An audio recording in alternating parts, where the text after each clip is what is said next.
Hey guys, welcome back to the channel. Today I'll be showing you some Forza Horizon 4 gameplay and performance. So the game has improved since the last time I played it. Nvidia released these drivers that really boosted performance. I'm not too sure what the number of the drivers are, but it's been a while since they were released, so they should be incorporated in all new drivers. So looking at resolution now, 3840 by 2160, dynamic optimization off, so no kind of dynamic quality settings are being used here.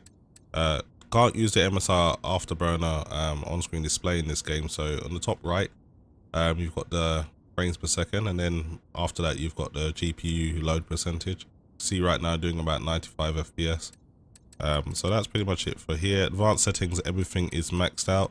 Extreme levels of anti-aliasing I know, but we just want to max the game out for the purpose of maxing it out. Just a demonstration, guys, not the ideal settings for anyone. So let's see what the RTX 2080 Ti at extreme maximum settings can do.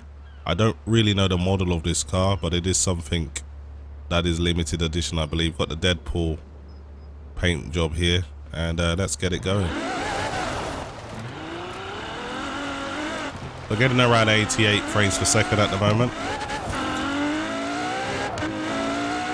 so let's see what this car can do. I haven't played this game in a while, so slightly rusty. Using the Xbox One X wireless pad for the PC, so no wheel being used here. Don't really need a wheel for this game anyway, as it's quite arcade based. It's not a real driving sim. Something like Forza Motorsport, Assetto Corsa, Project Cars really benefit from using a wheel, but this game doesn't. It works really well with a gamepad. Getting around 90 frames per second here. RTX 2080 Ti just cutting through this game like it was butter. Now I remember when I first played it, I was getting around 76 to 65 frames per second. I'm actually going to put a link to the video description below so you guys can kind of reference what I'm talking about. But yeah, RTX 2080 Ti cutting through this game like it's nothing. At this resolution, at these settings, with these type of anti-aliasing levels, it's quite amazing to see. Wow, this car is pretty quick, I must say. Hogs the road very well, very light carbon fiber chassis, really providing me with that fast twitchy control. Let's take a left here.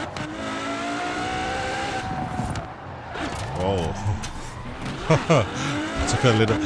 That car pretty much blocked the road. There was no other option there for me, so I had to slow it down to a halt. Don't really like stopping the car, but had to be done. Don't really want to scratch the paintwork if it can be helped. Let's go back on ourselves, shall we, and hit the motorway, or in America you guys call it the freeway, I believe. Same thing. Just we call it something a little different over here. I'm gonna go back on myself and let's hit the freeway and see what this car can really do. So through the streets, doing around 80 frames per second. Whoa, hit some air there. So take this left. Nice sunny day in Scotland. I have to give it to Turn 10. They really know how to put a game together. I mean, the game feels absolutely huge and the cars look amazing. I'm just wondering what the Xbox Series X version of Forza is going to look like. Of course we'll get it on the PC as well, but I mean, we always kind of have parity with console games, so now that the new consoles are going to be so much more powerful, it'll be interesting to see just how good the games are going to start looking now.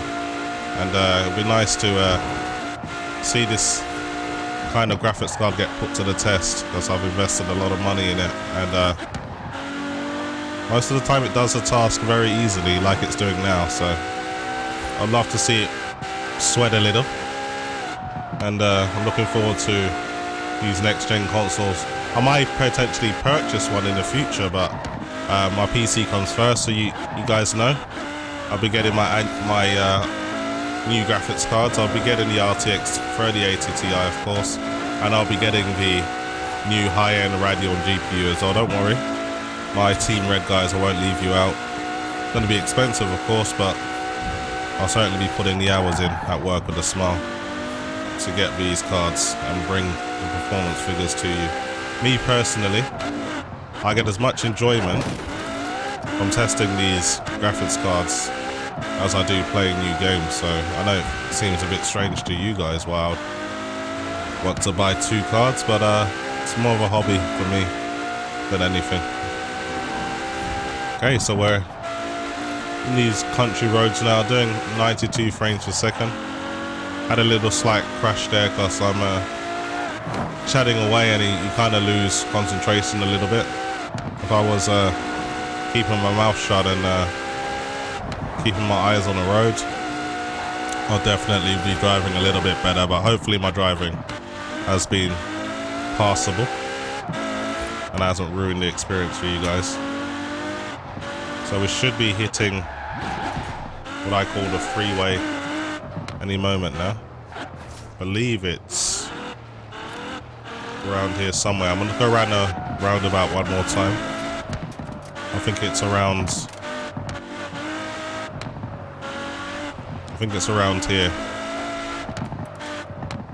Yeah, let's go this way. The draw distance on this game is amazing as well. You don't really see things popping in from the distance. When you look over these hills, it's always a nice bit of scenery for you to see. So yeah, turn 10 have done an amazing job. So still in the 90s now. The RTX 2080 Ti is performing like an absolute champ here. Nothing to worry about if you're want to play this game at 4K and you have a similar setup. It would be nice to see the CPU utilization, but of course with no use of on-screen display, there's nothing I can do about that. I'm not too sure why they did that. In the demo it was possible to see it, but in the full game they've opted to kind of remove that possibility of using it. So, well, just gone off the road there a little bit. Arrived at your destination. I don't remember setting the destination, but hey, whatever. Let's keep going.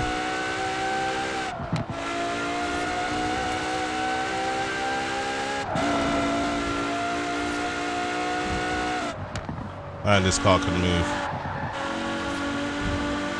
Remember, these roads are so tight you can't really see over the hill and what's coming at you, so it's a little bit nerve-wracking when you're doing about 200 miles per hour. Blind almost.